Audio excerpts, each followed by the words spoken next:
Hello friends, welcome to my channel. Today I will show you how to view the Gmail password stored on your mobile. For that, go to the Play Store.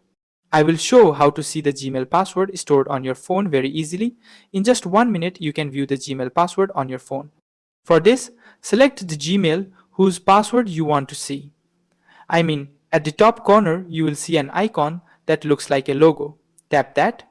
After tapping it, you will see some text below that says Manage your Google account. Click on Manage your Google account. After clicking that, a page like this will appear. Then scroll down a bit. In the second option, you will see Security and Signing. Click that. After clicking, scroll down further. When you go all the way down, you will see Password Manager. Click on the text that says Password Manager. After clicking that, you will be able to view the passwords of the apps stored on your phone. Since I want to see the Gmail password, find Gmail here and tap on Gmail. When you tap Gmail, you will see your Gmail and the password displayed nicely. See, my Gmail and the password are shown below nicely.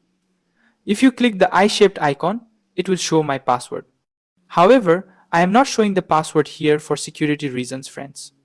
In this way, in just 1 minute, you can easily view the password of any Gmail account stored on your phone. I hope I have been able to explain how to view the Gmail password on your phone. So, I'm ending today's video here. If you liked the video, please give it a like, subscribe to the channel, and click the bell icon next to it so you can receive similar new technology videos every day on my channel.